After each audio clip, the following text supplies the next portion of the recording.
Boa noite, irmãos e irmãs, graça e paz. Eu sou o pastor Anderson, pastor da Igreja Presbiteriana de Blumenau.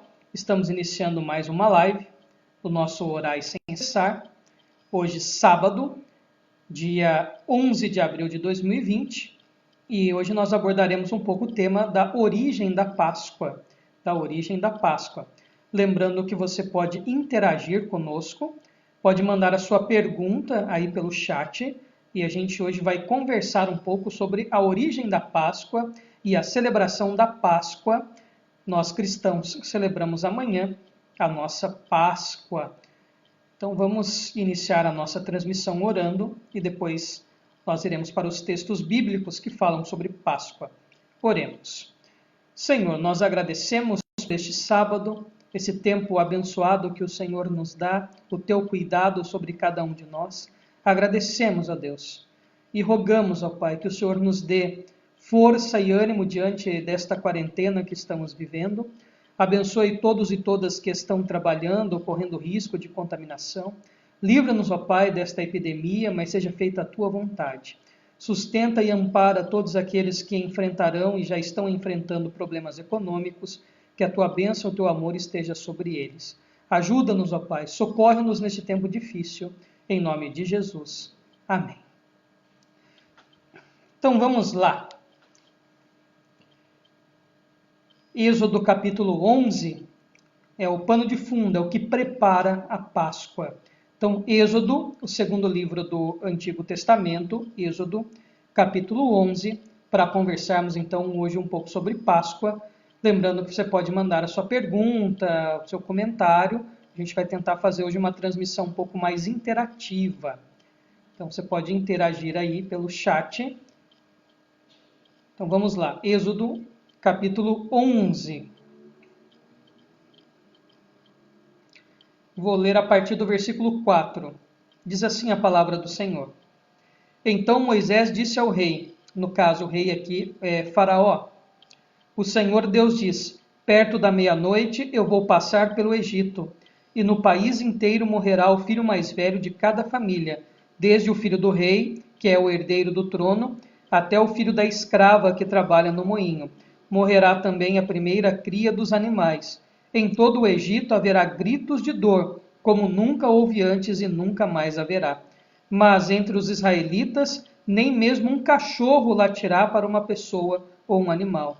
E assim vocês ficarão sabendo que o Senhor faz diferença entre os egípcios e os israelitas.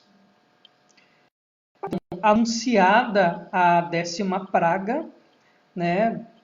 O povo era escravo no Egito, então Deus envia 10 pragas sobre o Egito para mostrar o poder dele sobre aquele reino. E a última e pior das pragas consistia na morte dos primeiros filhos, dos primogênitos, dos filhos mais velhos de cada família. E então esta 10ª praga, a partir dela, desse pano de fundo, que nós temos a celebração da Páscoa. Então vamos lá agora para o capítulo 12 de Êxodo. Capítulo 12 de Êxodo. Êxodo, segundo livro do Antigo Testamento. Então veja, a Páscoa tem a sua origem lá no Antigo Testamento, há muitos e muitos anos atrás. No mínimo, uns 3.200 anos atrás, 3.000 e algumas coisas atrás, enfim. Alguns aproximam até 4.000 anos atrás. Enfim, há muito tempo atrás foi estabelecida a Páscoa. Então diz assim, Êxodo capítulo 12, a partir do versículo 1. O Senhor Deus falou com Moisés e Arão no Egito. Ele disse, este mês que será para vocês o primeiro mês do ano. Diga a todo o povo israelita o seguinte, no dia 10 deste mês, cada pai de família escolherá um carneirinho ou um cabrito para sua família, isto é, um animal para cada casa. Se a família for pequena demais para comer o animal inteiro, então o dono da casa e o seu vizinho mais próximo comerão juntos, repartindo-o de acordo com o número de pessoas e a quantidade que cada um puder comer. O animal deverá ser um carneirinho ou um cabrito sem defeito, de 1 ano. Vocês guardarão até o dia 14 deste mês, e na tarde desse dia, todo o povo israelita matará os animais. Pegarão um pouco do sangue e o passarão nos batentes dos lados e de cima das portas das casas, onde os animais vão ser comidos. Nessa noite, a carne deverá ser assada na brasa e comida com pães sem fermento, ou ázimos. Pães sem fermentos, também chamados de pães ázimos.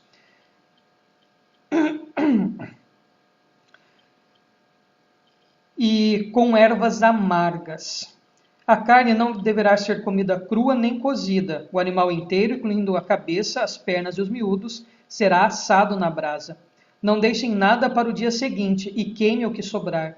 Já vestidos, calçados e segurando o bastão, comam depressa o animal. Esta é a Páscoa de Deus, o Senhor. Aí nós temos pela primeira vez o termo Páscoa, no versículo 11. Nessa noite eu passarei pela terra do Egito e matarei todos os primeiros filhos, tanto das pessoas como dos animais, e castigarei todos os deuses do Egito. Eu sou o Senhor. O sangue nos batentes das portas será um sinal para marcar as casas onde vocês moram.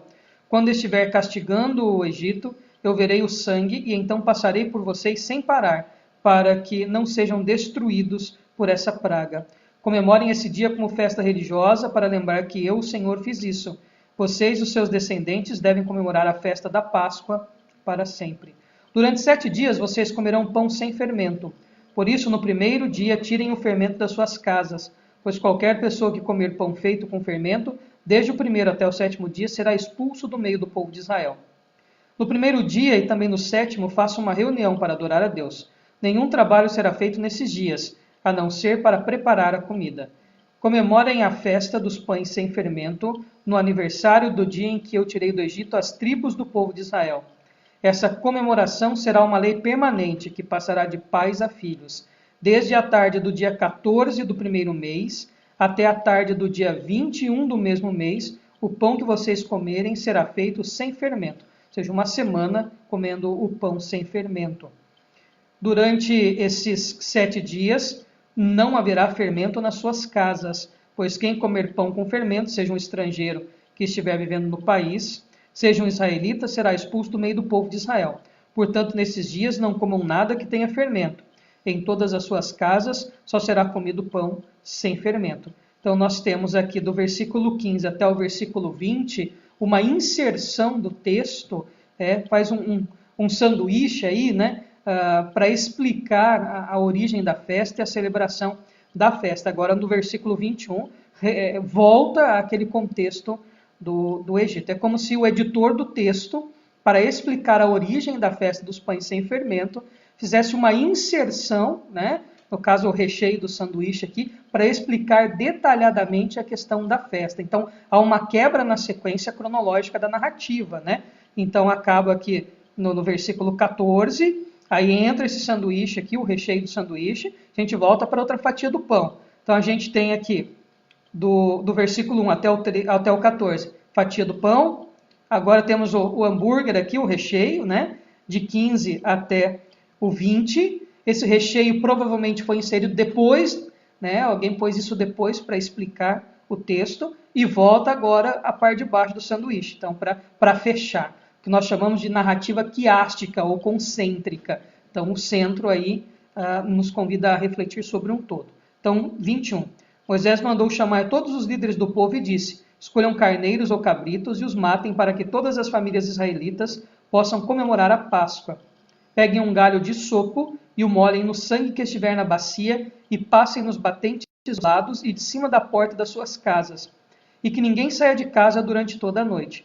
Quando o Senhor passar para matar os egípcios, verá o sangue ali nos batentes e não deixará que o anjo da morte entre nas suas casas para matá-los. Vocês e os seus descendentes devem obedecer a essa ordem para sempre.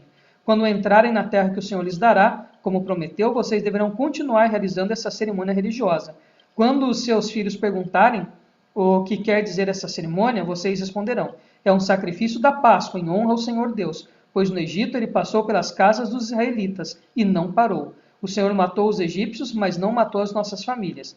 Então os israelitas se ajoelharam e adoraram Deus o Senhor. Depois foram e fizeram tudo o que ele havia ordenado a Moisés e Arão.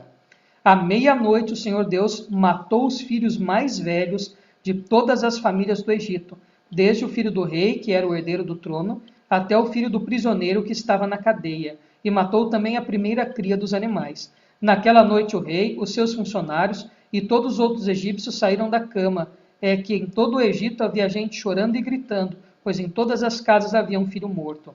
Nessa mesma noite o rei mandou chamar Moisés e Arão e lhes disse: saiam daqui, vocês e todos os outros israelitas, deixem o meu país, vão adorar a Deus o Senhor como vocês pediram. Peguem as suas ovelhas e cabras e o seu gado e vão embora, e peçam a Deus que me abençoe. Os egípcios insistiram com os israelitas para que saíssem do país o mais depressa possível. Eles diziam: se vocês não saírem, todos nós morreremos.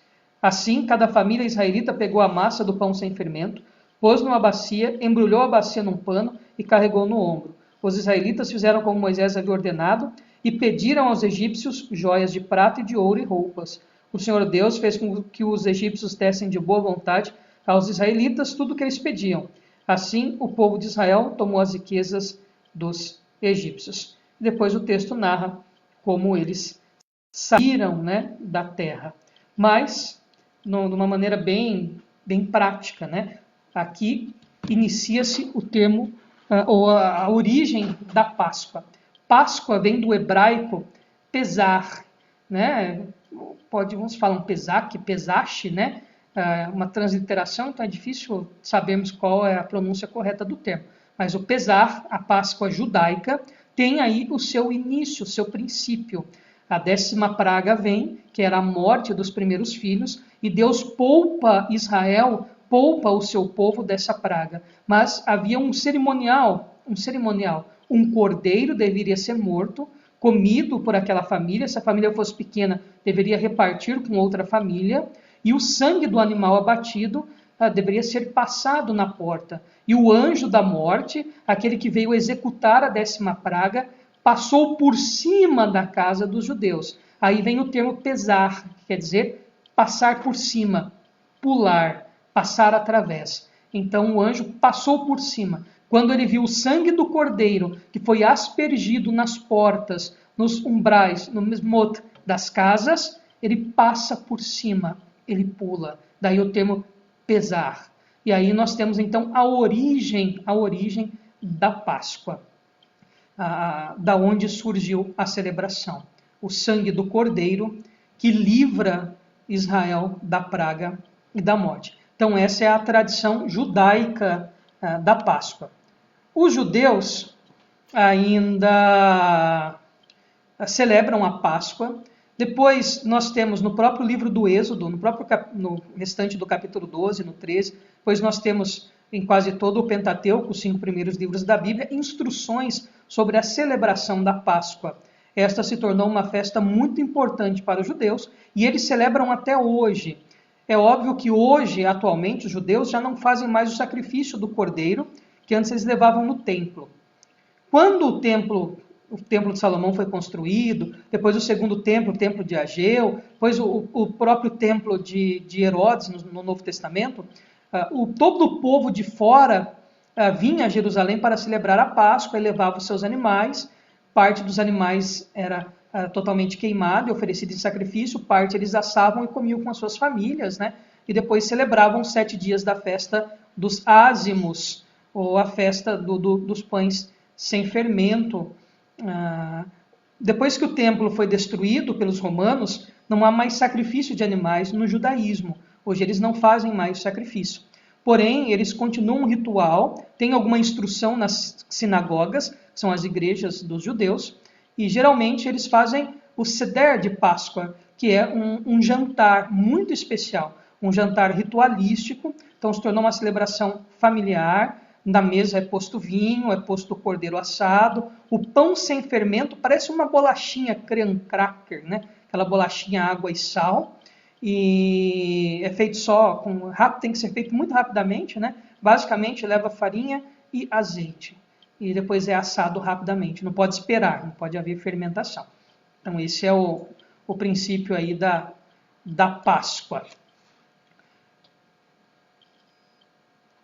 E nesse jantar que eles fazem, eles têm uma série de rituais durante, Eles tomam um copo de vinho, eles recitam o Salmo 113 até o Salmo 118, chamado Halel, os Salmos de Aleluia. depois contam a história e comem um negócio, guardam um pedaço do pão, aí uma hora eles fazem um sanduíche, depois comem o sanduíche, depois tomam outro copo de vinho, enfim. Tem toda uma ritualística, então um jantar familiar, que é recontada essa história que nós acabamos de ler, como foi instituída a Páscoa judaica. Então falamos de Páscoa judaica, o pesar, o passar por cima. Eu tenho uma pergunta aqui e daqui a pouco a gente vai falar sobre a Páscoa cristã. Wellington Matos. Existe alguma explicação para a regra enfática de não comer nada com fermento? Bom, Wellington, seguinte, excelente pergunta. Até este tempo aqui, de fato, essa ideia de comer sem fermento era pela pressa. Pela pressa. O que o Senhor disse para eles? Olha, tem que ser rápido. Vocês já comam essa Páscoa vestidos, calçados, com o bastão na mão, que vocês vão comer e sair rapidamente do Egito. Então, essa ideia do sem fermento aqui na instituição é pela pressa. Então, é um pão muito rápido de ser feito. Mistura a massa com azeite, abre ela e coloca a assar e fica pronto em minutos. Tá? Então, essa ideia da pressa, nesse primeiro momento. Não dava tempo de esperar fermentar ou adicionar fermento, esperar o pão crescer. Então, essa ideia de rápido. Vocês devem comer o cordeiro à pressa, né, diz o texto. Devem comer rápido, já vestidos e preparados para sair, nesse primeiro momento, tá? Na instituição da Páscoa. Posteriormente, se nós observarmos alguns comentários rabínicos, e mesmo à luz do Novo Testamento, a ideia do fermento foi amarrada à ideia de pecado e impureza. Tanto que, quando nós vemos as instruções posteriores, que são inseridas em Êxodo para a festa da Páscoa, essas instruções que são muito mais ricas depois nos outros livros do Pentateuco, né? Nós vemos que se alguém comesse o pão fermentado, deveria ser posto para fora de Israel.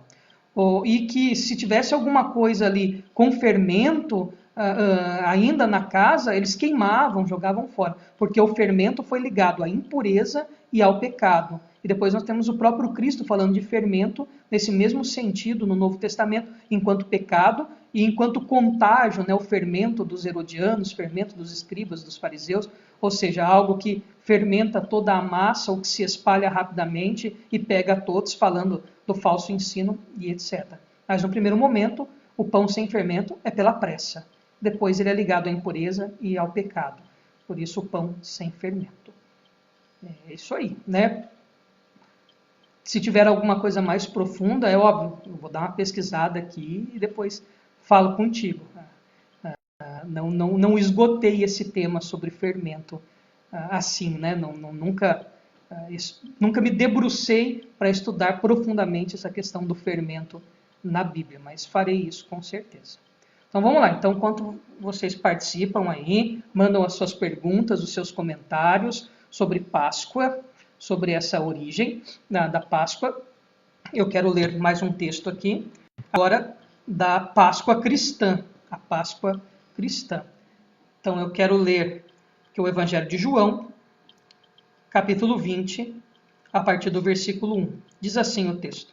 Domingo bem cedo, quando ainda estava escuro, Maria Madalena foi até o túmulo e viu que a pedra que tapava a entrada tinha sido tirada. Então foi correndo até o lugar onde estavam Simão Pedro e o outro discípulo, aquele que Jesus amava, e disse: Tiraram o Senhor Jesus do túmulo e não sabemos onde o puseram. Então Pedro e o outro discípulo foram até o túmulo. Os dois saíram correndo juntos, mas o outro correu mais depressa do que Pedro e chegou primeiro. Ele se baixou para olhar lá dentro e viu os lençóis de linho. Porém não entrou no túmulo, mas Pedro, que chegou logo depois, entrou. E também viu os lençóis colocados ali, e a faixa que tinham posto em volta da cabeça de Jesus. A faixa não estava junto com os lençóis, mas estava enrolada ali ao lado. Aí o outro discípulo, que havia chegado primeiro, também entrou no túmulo. Ele viu e creu. Eles ainda não tinham entendido as Escrituras Sagradas, que diziam que era preciso que Jesus ressuscitasse. E os dois voltaram para casa. Maria Madalena tinha ficado perto da entrada do túmulo, chorando.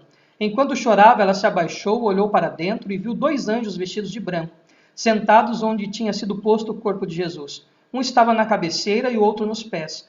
Os anjos perguntaram: Mulher, por que você está chorando? Ela respondeu: Levaram embora o meu Senhor, e eu não sei onde o puseram. Depois de dizer isso, ela virou para trás e viu Jesus ali de pé, mas não o reconheceu. Então Jesus perguntou: Mulher, por que você está chorando? Quem é que você está procurando? Ela pensou que ele era o jardineiro e por isso respondeu: se o Senhor o tirou daqui, diga onde o colocou e eu irei buscá-lo. Maria, disse Jesus. Ela virou e respondeu em hebraico: Rabone, esta palavra quer dizer mestre. Jesus disse: não me segure, pois ainda não subi para o meu Pai. Vá se encontrar com os meus irmãos e diga a eles que vou subir para aquele que é o meu Pai e o Pai deles, o meu Deus e o Deus deles. Então Maria Madalena foi e disse aos discípulos de Jesus: eu vi o Senhor, e contou o que Jesus lhes tinha dito. Nós temos também esses registros em todos os outros evangelhos, né? Mateus 28, de 1 a 8, Marcos 16, de 1 a 8, Lucas 24, de 1 a 12. Então nós temos os relatos da ressurreição de Cristo em todos os evangelistas. Então vamos lá. Quando existe essa transição e essa diferença da celebração da Páscoa judaica para a Páscoa cristã, Cristo celebra a Páscoa com os seus discípulos. Geralmente, o jantar inaugural da Páscoa era na sexta-feira à noite. Na sexta-feira à noite.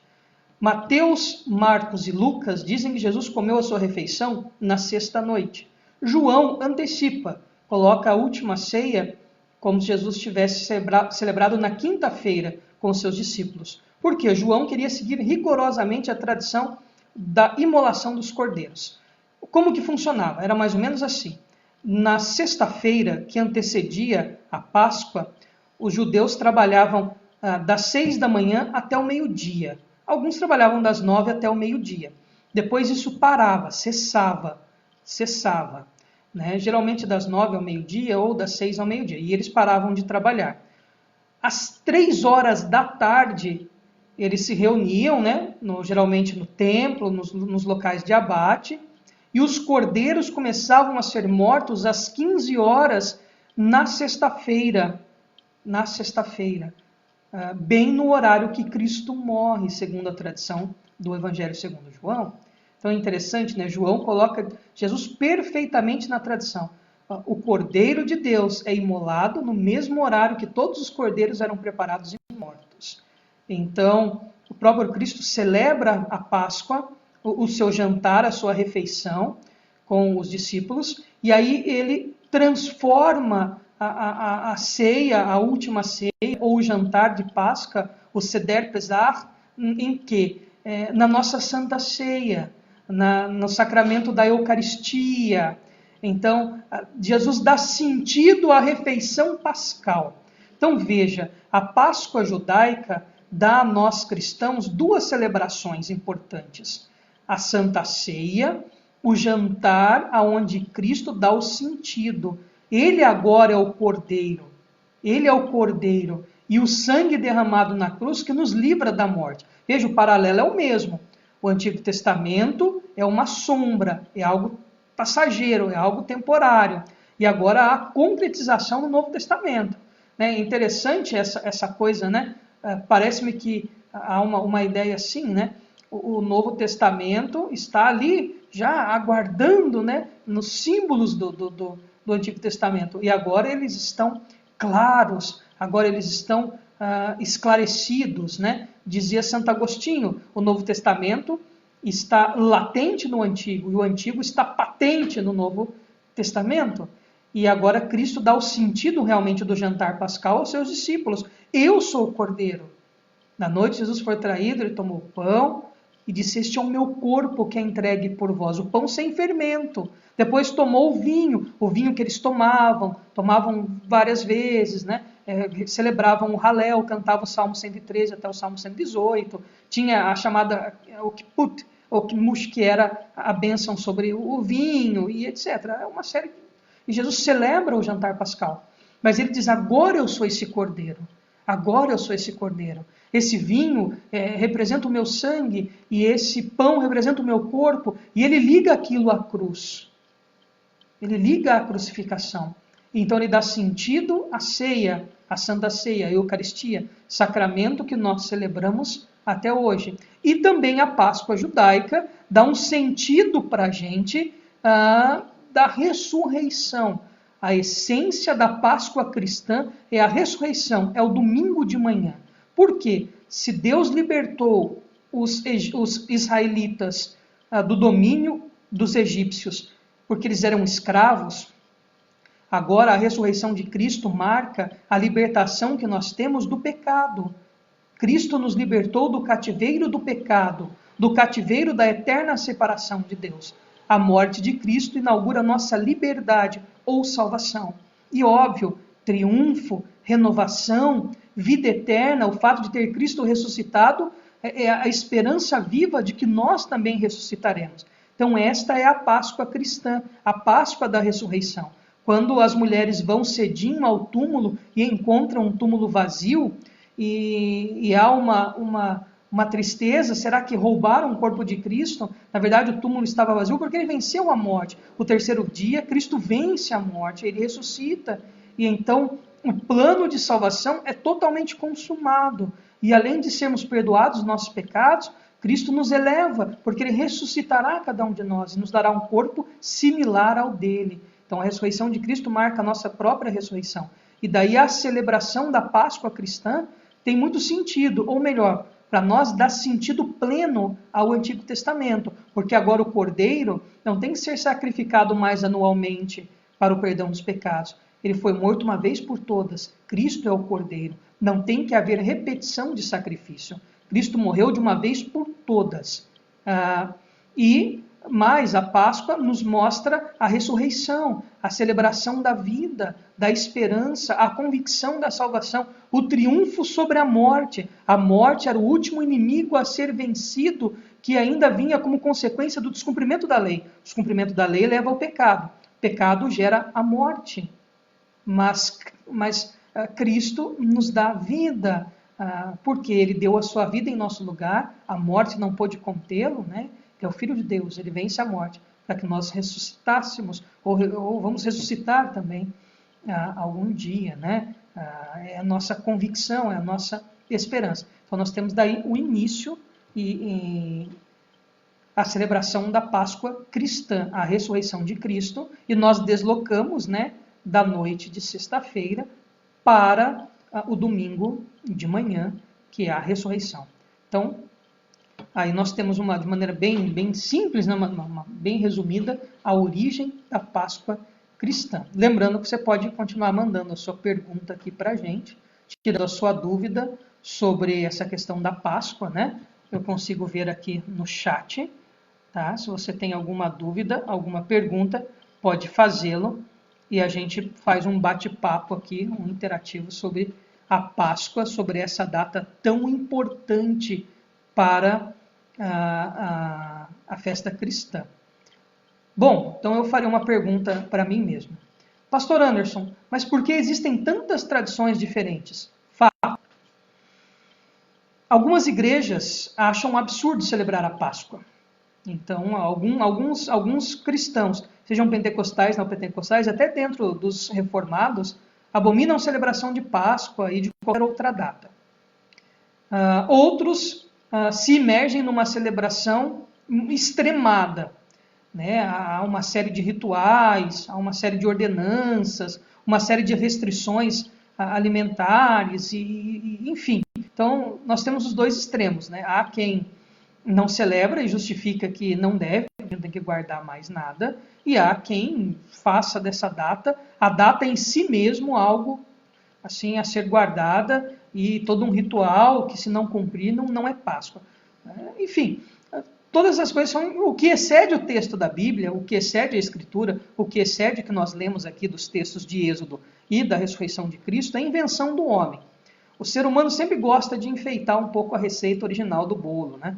A receita original é essa, nós temos que relembrar da ressurreição de Cristo. Agora, se vai comer carne ou vai comer peixe, se vai comer batata, se vai comer pão sem fermento, se vai comer carne de porco no domingo ou vai comer banana, se na igreja o pessoal enfeita de um jeito, outro enfeita do outro, se toca o sino, se canta, se fica fazendo procissão em volta, a porta aberta e abre só no domingo de manhã, né, que é o costume dos orientais, dos cristãos orientais, e entra. Enfim, a celebração em si é estética. A liturgia daí fica por conta de cada igreja. Bíblico não tem nada, né? Invenção da cabeça de cada um. É bonito? Claro que é. Eu acho que quanto mais enfeita, mais bonito fica, desde que não perca a essência do que é a ressurreição de Cristo, do que é a Páscoa cristã. E é legal beber um pouco nessa fonte lá do Antigo Testamento para dar um sentido pleno à Páscoa, né? Essa Páscoa judaico-cristã. Eu acho bacana isso. Mas o enfeite e o dia, a hora que faz, a maneira que se faz, aí é questão litúrgica, estética, né? Cada ser humano, cada homem, cada mulher o guardam, né? Bom, então vamos lá. Wellington. E a Quaresma? Bom, a Quaresma é uma tradição antiga, né? Guardada pelos cristãos católicos romanos e alguns ortodoxos, né? Essa ideia de guardar os 40 dias antes, né? Com o término lá, inicia-se na quarta-feira de cinzas, né? O período de Quaresma. O período de Quaresma está ligado, né? À questão do 40, né? Na Escritura, a questão dos dias que Jesus foi tentado no deserto, os 40 anos que o povo vagou no deserto, o tempo que Moisés ficou lá no Monte Sinai. Então, essa ideia de Quaresma, né? Essa guarda da Quaresma. Mas não tem uma base bíblica. Talvez o que mais se aproxime disso é a tentação de Cristo no deserto, tá? Da Quaresma. Então, de guardar essa data desses 40 dias. E daí excede um pouco a própria tradição católica e a própria tradição do direito canônico, né? A Quaresma no Brasil se tornou muito mais popular e folclórica do que realmente dentro de uma teologia ou de uma liturgia da própria Igreja Católica, né? Que o diabo está solto e que ele tem mais poder e etc. A Quaresma, no seu sentido litúrgico mais profundo, né? Que eu compreendo, eu tive a oportunidade de fazer uma pós-graduação no seminário da Arquidiocese de Pouso Alegre, né, com os padres lá na Faculdade Católica de Pouso Alegre. Eram 9 padres e eu. E nós conversávamos sobre isso. Mas o mais bonito da Quaresma, que eu achei, que eu entendi, é a questão penitencial. É um tempo tirado para a reflexão dos nossos pecados, um tempo de penitência. Daí talvez responda a questão do jejum. O jejum como uma maneira de penitência. Essa coisa de se abster de algum alimento, de alguma coisa, como um ato de tristeza pelo nosso pecado. Você se entristecer porque é pecador. Entristecer-se porque Cristo nos é tão bom e a gente não consegue, às vezes, ter um mínimo de ética e de vivência cristã.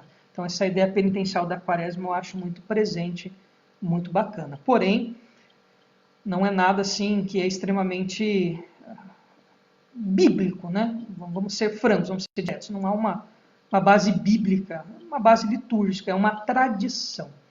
É uma tradição, né? Não é uma coisa bíblica, é uma tradição. Sendo tradição, não há necessidade, né? Cada um pensa como quer. Bom, então para a gente encerrar, esta é a Páscoa cristã, a ressurreição de Cristo. A Páscoa judaica, a libertação do povo do Egito. E eles comeram o cordeiro, aspergiram sangue sobre a porta. Então o anjo passa por cima das casas deles, dos israelitas. Daí o termo pesar, quer dizer passar por cima.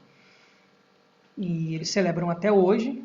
E para nós a Páscoa cristã, a ressurreição de Cristo. Óbvio, trazendo à reflexão a sua própria morte. Porque Cristo é o Cordeiro e o seu sangue também nos livra da morte e da punição de Deus.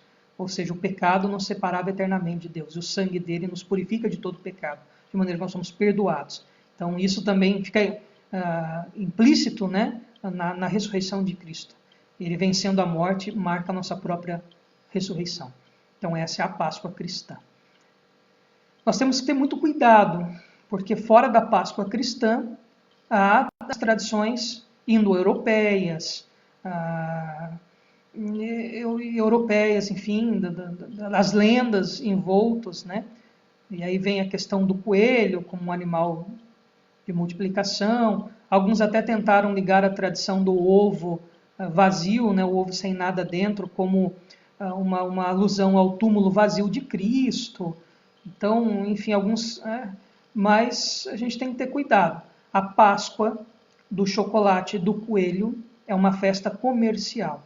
Não tem nenhuma tradição, seja católica, apostólica romana, seja ortodoxa, ortodoxa russa, copta, igreja oriental ou ocidental, igreja protestante, igreja evangélica, igreja reformada, igreja presbiteriana, batista e etc. Nenhuma igreja cristã guarda como tradição chocolate, ovo de chocolate, coelho, ou caça aos ovos, ou qualquer Easter Fest ou Osterfest. Essa é uma tradição comercial e vem das religiões pagãs indo-europeias, né?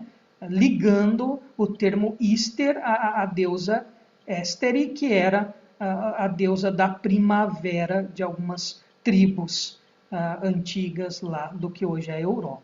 Tá? Então a gente tem que separar o que é comercial.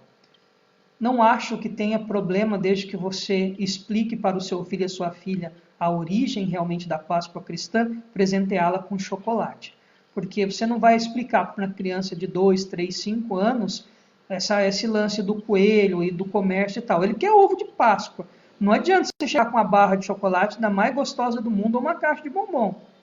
Mas você cria os teus filhos no caminho do Senhor e conta a história de Cristo na Páscoa. Por que não, no almoço pascal, você não ler o texto da ressurreição de Cristo, não ler o texto de Êxodo em família e explicar para a família a origem da Páscoa?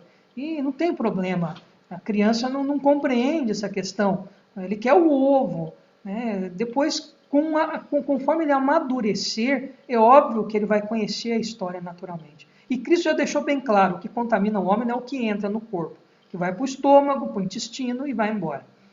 O que contamina o homem é o que sai da boca, né? Porque o coração, a boca fala do que o coração está cheio. Então não contamina. Tá? A gente não pode ser radical. Como é que você vai privar a criança disso? Enfim, então não vai morrer se comer o ovo de Páscoa, não. Mas também não precisa vestir de coelhinho, né? E sair aí com uma cestinha dando pulinho, né? Que aí tem que dar uma bibliada no ser bem forte, né? Então a gente tem que ter moderação em tudo. Então, meus irmãos, minhas irmãs, eu quero agradecer a todos que estiveram conosco. Então, mandar um abraço para a Gisele, prima da Aline, para a Marília, para a Raquel, para a dona Dilma, que mandou um abraço para a gente, para o pastor Luiz Toledo, a Aline notou aqui. Então, vamos lá. Vou começar de novo, porque eu vou ler o da Aline aqui. Dirceu e Rosa, lá de Mogi Guaçu, para a Gi, para o Leandro e para o Felipe, Raquel e dona Dilma, para a Marília e para a Denise, para a Sofia, para o Fábio e para a Zenaide, para a Ângela, lá de Lambari, de Minas Gerais, Elivânia, Ademir Pinesso, Rose Andrade, o pastor Márcio Ambrosinho, daqui, Aline? Então, que tem o pastor Márcio lá de Jesuânia, que é da IPB, tem o pastor Márcio Canelhas. Então, pastor Márcio, Deus abençoe muito a sua vida, pastor da segunda igreja presbiteriana de Blumenau, filha aqui da primeira igreja, né, a nossa igreja irmã, que Deus abençoe. Inclusive, amanhã nós iríamos tomar aquele café da manhã juntos, as duas igrejas. O pastor Márcio iria pregar para a gente. Infelizmente, o corona não nos permitiu. Mas Deus abençoe, pastor Márcio, Aécio Souza, Fabrício, Priscila e Laura, João, Tamires, Júlia e Maria, que os nossos vizinhos, né, de porta, Deus abençoe, João, Edinalva, Gustavo e Vitor, Carmelito e Marina, Deus abençoe, Rosilda, Wellington e Camila, a dona Iraci, o seu Elias Delgado, Deus abençoe, lá de Xanxerê, o Vandaimo, nosso irmão aqui de Blumenau, Letícia e Ricardo, Deus abençoe. Muito obrigado, viu, Letícia? Deus lhe abençoe pela lembrança. A Camila de Jesuânia, Deus abençoe, Camila, saudade de vocês, abraço para ti, para o Fernando, para a Márcia, para o Rubinho, para a Júlia, para o Fernandinho, Deus abençoe muito vocês. Ó, Valéria Weber, lá de Mogi Guaçu, filhos do pastor Isauro Carreal, Deus abençoe, Valéria, Deus abençoe muito a vida de vocês. A Priscila e o Dudu, que nos assistem lá de Mogi Guaçu, primos da Aline. O Samuel, Deus abençoe, Samuel lá de Xanxerê. Tio Elias, a tia Dita, o Gu, o Rei, Yuri, a tia Clareia, o tio Zé. E o Christian, lá de Caxambu, presbítero Christian. Deus abençoe muito a vida de vocês. Então, amanhã, às 10 horas da manhã, nós temos a nossa celebração da Páscoa online. Com o coração apertado, dolorido, né? Quem é que imaginava que... Eu sou muito litúrgico na Semana Santa. Eu gosto muito de de celebrar a Páscoa, de fazer o tríduo pascal, gosto, né, de fazer toda semana. Infelizmente, fomos tolhidos disso devido ao coronavírus, justificado pela segurança da saúde dos nossos irmãos e irmãs, mas confesso que estou com muita saudade. Mas vamos celebrar a Páscoa amanhã juntos, ainda que online. Amanhã juntos nós vamos celebrar a ressurreição de Cristo às 10 da manhã. Às 10 da manhã nós vamos celebrar, juntamente com todos os irmãos que estiverem online, né, a Páscoa e a ressurreição do Senhor. Então que Deus abençoe, boa noite, recebam a bênção de Deus.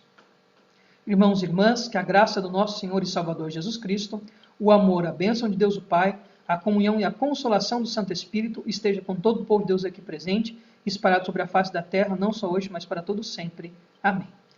Deus abençoe também o Luiz Toledo, pastor, reverendo Luiz, foi meu contemporâneo de seminário lá de Mogi Guaçu, também esteve conosco, e todos que, às vezes, não vemos todos os nomes, né, de quem esteve online, mas que Deus abençoe muito a sua vida. Então, até amanhã às 10 da manhã. Boa noite.